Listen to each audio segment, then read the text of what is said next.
Hello అందరికీ. ఈరోజు నేను మైసూర్ ప్యాలెస్ వెళ్ళాలండి. వెళ్ళంగానే స్టార్టింగ్ ఇలా ఆర్చ్ అయితే ఉంటది. లోపలికెళ్ళంగానే ఒక టెంపుల్ ఉంటదండి. శ్రీ శ్వేత వరాహస్వామి టెంపుల్ అది. లోపలికెళ్ళంగానే వ్యూ అయితే ఇలా ఉంటుంది. టెంపుల్ అయితే నిజంగా చాలా బావుందండి. Old temple. ఇంకొకటి శ్రీ అంబుజవల్లి మహాలక్ష్మి దేవస్థానం గూడా ఉంటది. బయటకి రాగానే ఇలా మనకు ప్యాలెస్ అయితే కనిపిస్తుందండి. మేమైతే ఆల్రెడీ డే టైమ్ విజిట్ చేశామండి. లోపల ప్యాలెస్ ఎలా ఉంది ఏంటి అని. బయట నుంచి లైట్ షో అయితే చూడలేదు. అందుకని మళ్ళీ సెకండ్ టైమ్ వచ్చినప్పుడు లైట్ షో కోసం వెయిట్ చేశాము. వాళ్ళైతే ఇంకా ఒక్కసారిగా వేయరండి. స్టెప్ బై స్టెప్ అంటే ఒక్కొక్క లైను స్లోగా వేస్తూ ఉంటారు.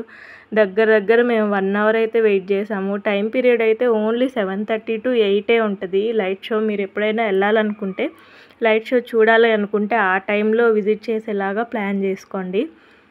ఇక్కడ చూసారా అసలు ఎంత బాగుంది కదా మహల్.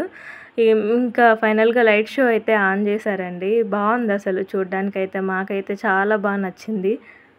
ఆ శ్వేత వరాహస్వామి టెంపుల్ చూసారా మొత్తం లైట్స్తో నిండిపోయింది. ఆ ఆర్చ్ కూడా అసలు చాలా బాగుంది. అసలు ఎంత బాగుందంటే ఆ స్కైకి ఆ మహల్కి అసలు బ్యూటిఫుల్గా ఉందండి. నాకైతే చాలా అంటే చాలా బాగా నచ్చింది. వీడియో నచ్చితే సబ్స్క్రైబ్.